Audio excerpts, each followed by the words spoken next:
Welcome to everyday kindness, the cafe where destiny waited. The rain began to whisper against the narrow city streets, drawing silver lines across the windows of Café Elora, a quiet little place tucked between two bookstores on an old European lane. The soft jazz playing inside blended with the sound of raindrops, and candles flickered on each table like tiny living stars. At the corner window sat Evelyn Hart, her wheelchair pulled close to the table, a beige coat draped neatly around her shoulders. Her hands, pale and slender, trembled slightly as she lifted her coffee cup. There was a quiet beauty about her, the kind shaped by loss and survival rather than perfection. Her blue eyes stayed fixed on the cafe door, waiting, hoping. She glanced again at her phone. The last message from Michael still shone on the screen. Greater than, can't wait to finally meet you. 7 p.m. Don't be nervous. It was now past 10. He wasn't coming. Evelyn tried to smile, hiding the ache inside. Since the accident 3 years ago, the one that took her fiancé and left her paralyzed, her life had been a slow, quiet rebuilding of courage. Tonight was her first attempt at dating again, her first step toward believing she could still be loved. The empty chair across from her mocked that hope. Outside, a little girl in a pink raincoat twirled a small umbrella covered in stars. She laughed as puddles splashed around her boots. Behind her walked a tall man in a gray trench coat, balancing 2 takeaway cups and a folder. His hair was slightly messy from the rain, his expression calm but distant. His name was Adrian Cole, a young CEO known for his ruthless discipline in business, not for warmth. Yet when the girl looked up and shouted, "Daddy, you're getting wet again," he laughed, a deep, genuine sound that softened his whole face. They entered the cafe. The bell above the door chimed gently, and with it, a subtle shift seemed to pass through the air. Adrian ordered hot chocolate for the girl and black coffee for himself. When he turned, his gaze met Evelyn's for a fleeting moment, a second that felt far longer. She looked away quickly, pretending to stir her drink. The little girl tugged at his coat. "Daddy, can we sit near the pretty lady?" Adrian bent down. "Maybe she wants to be alone, sweetheart. But she looks sad," the girl whispered. "Maybe she needs someone to smile at her." Before he could answer, she ran ahead, her tiny boots tapping against the floor. "Hi," she said brightly. "I'm Lila. You look like a princess." Evelyn blinked in surprise. "A princess?" she asked, laughing softly. "I don't feel like one today." "You do," Lila said with a firm nod. "Princesses sit tall on thrones. You have your chair, it's your throne." Adrian reached them, embarrassed. "Lila, that's not polite." "It's okay," Evelyn said gently. "She's right. Every chair can be a throne if you sit on it with grace." Adrian smiled apologetically. "She talks to everyone. Gets that from her mom." Evelyn's smile softened. Then she must have been a wonderful woman. There was a silence between them, not awkward, but full of quiet understanding. "Would you mind if we joined you?" Adrian asked. "Please," Evelyn said, gesturing to the seats. And for the first time that night, the chair across from her wasn't empty. Lila began to chatter, telling stories about her school, her drawings, her dream of becoming a princess doctor. Evelyn listened, laughing at her little gestures, feeling warmth she hadn't felt in years. Adrian watched the two of them, wondering how this stranger had managed to calm his daughter so easily. After a while, Lila leaned closer to Evelyn. "Are you an artist?" she asked. "You look like someone who paints." Evelyn smiled sadly. "I used to. I painted skies and faces and dreams. But my hands aren't steady anymore." Lila frowned and thought, then said in her small, serious voice, "Then maybe you can paint with your heart." The words hit Evelyn like sunlight breaking through clouds. "Maybe I can," she whispered. Adrian looked at her, admiration flickering in his eyes. He hadn't expected to be moved tonight. His days were full of numbers, deadlines, and noise, but this woman's quiet strength disarmed him completely. "You said you used to paint," he asked softly. "What stopped you?" She met his eyes and answered simply, "A car crash. 3 years ago, I lost my fiancé, and my legs. After that, I couldn't paint without seeing the accident in every color." Adrian said nothing for a moment. The only sound was rain tapping gently on the window. "I'm sorry," he said finally. "That's a lot for one person to carry." Evelyn smiled faintly. "We all carry something. Some of us just can't hide it as well." He nodded slowly. "You're stronger than you think." Their eyes met again, longer this time. Neither looked away. Something unspoken passed between them, a strange, quiet connection born from shared loneliness.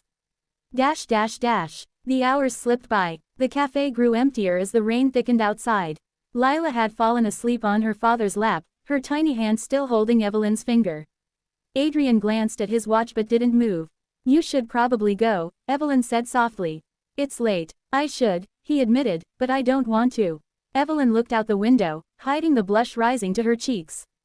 People might talk, he chuckled. Let them. They always do. She smiled at that, a real smile this time, one that reached her eyes. When they finally stood to leave, Adrian offered his hand. It was good meeting you, Evelyn Hart. She hesitated, then placed her delicate fingers in his. You too, Adrian Cole. For a heartbeat, neither let go. Outside, the city lights shimmered through the rain like 1,000 tiny stars. As he carried his daughter toward the car, Adrian turned once more. Through the window, Evelyn sat quietly, watching them go. For the first time in years, she didn't feel invisible. She felt seen, and somewhere deep inside, a small part of her that had long been silent began to whisper again. Perhaps not every story of love ends in tragedy. Some just begin in the rain. Romantic and emotional continuation. The morning sun filtered through pale curtains, spreading a soft warmth over Evelyn's small apartment. Her wheelchair rested near the window, beside a half-finished painting, a cloudy sky touched with faint light. She hadn't painted in months, yet last night's encounter had stirred something deep within her. Evelyn traced the edge of the canvas with trembling fingers. She could still hear Lila's voice, maybe you can paint with your heart. That simple sentence had done what years of therapy couldn't. It made her want to live again, not just survive. She brewed herself a cup of coffee, still thinking about Adrian. There had been a calm strength in him, the kind that didn't pity but understood. And his eyes, gentle but tired, like a man who'd seen too much too soon. She shook her head, smiling faintly at the thought. It was silly, he was a stranger, and she was just a woman he met by chance. Yet somehow, it didn't feel like chance. Across the city, Adrian was in his office, tall glass windows, endless paperwork, and a silence that felt heavier than usual. He sat behind his desk, but his mind wasn't on the numbers before him. He kept seeing Evelyn, her shy smile, her quiet grace, the way she made even silence feel beautiful. Sir, his assistant asked, knocking lightly. You've been staring at the same page for 15 minutes. Adrian blinked, rubbing his temple. Reschedule the board meeting, he said. I have something else to take care of. The assistant hesitated, surprised. Yes, sir. Adrian rarely changed plans, but today, business could wait. Some things were worth more than profit. That afternoon, Evelyn returned to Café Elora, not to wait for someone, but to finish her painting. She set up her small easel near the window, the same place where everything had changed last night. The cafe owner, Mrs. Bennett, smiled warmly. Back to painting again, Miss Hart. It's been too long. Evelyn nodded. Yes, it feels like I can finally breathe again. As the brush touched canvas, soft strokes turned into shapes, the reflection of a rainy street, a man holding his daughter, and a woman in a wheelchair smiling through tears. Her heart poured out in color. She was so lost in the rhythm of painting that she didn't notice someone standing behind her until a voice said gently, "That's beautiful." Her brush froze midair. She turned, and there he was. Adrian stood a few steps away, holding 2 coffees and wearing the same calm smile. Thought you might need a refill, he said. Evelyn couldn't help but smile back. You again, me again, he replied softly, handing her the cup. Mind if I sit, please, she said. I was just thinking of you, or rather, your daughter. He chuckled. She's been asking about you all day. Said you're her new princess friend. Evelyn's laughter filled the air, light and musical. She's special. She reminds me that innocence is the most powerful art in the world. Adrian nodded, his eyes softening. She's all I have. Her mother passed away when Lila was just a baby.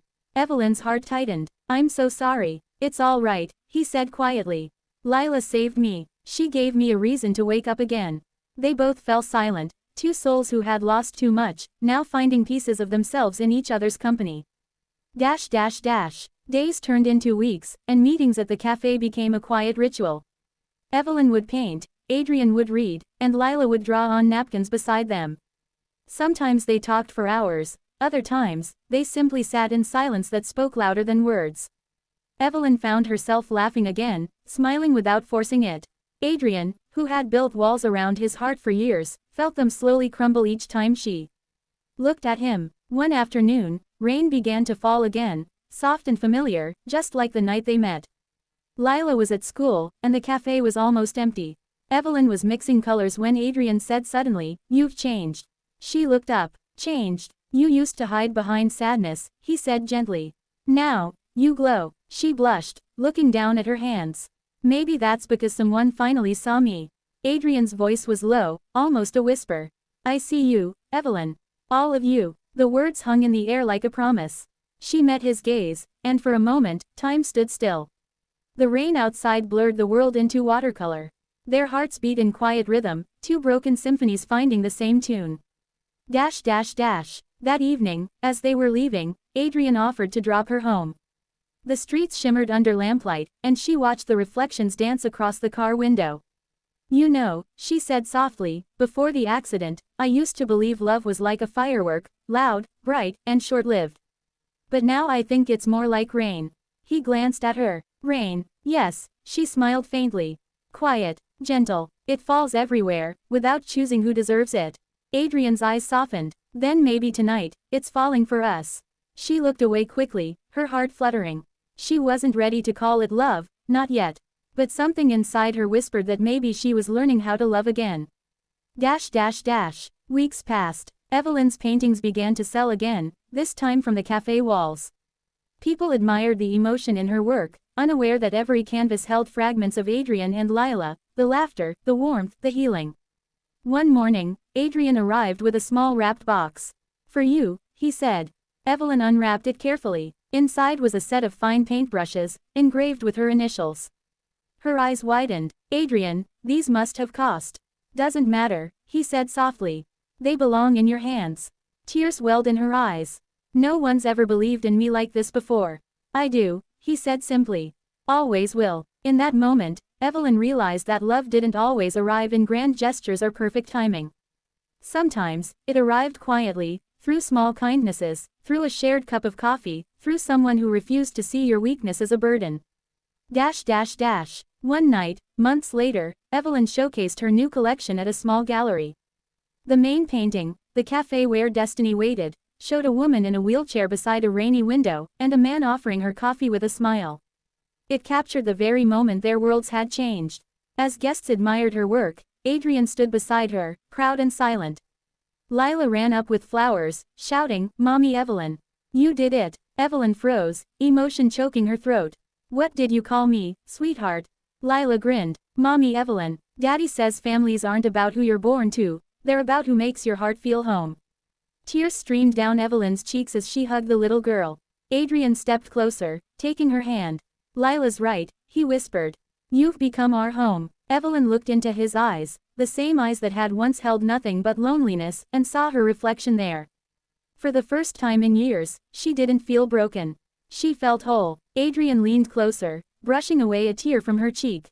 "You changed my life, Evelyn. And you gave mine back to me," she whispered. Their lips met softly, not as an ending but as a beginning, the gentle rain of love washing over two hearts that had waited too long to be found. Dash dash dash. Outside, the rain fell again, painting the city in silver. Inside, under the glow of warm lights and quiet music, Evelyn, Adrian, and little Lila stood together, a family born not of blood, but of hope, healing, and love. And from that day on, every drop of rain that touched the cafe window reminded them of one truth. Sometimes, the universe breaks you only to bring you to the place where destiny waits. Dash dash dash. Sparkles the end sparkles.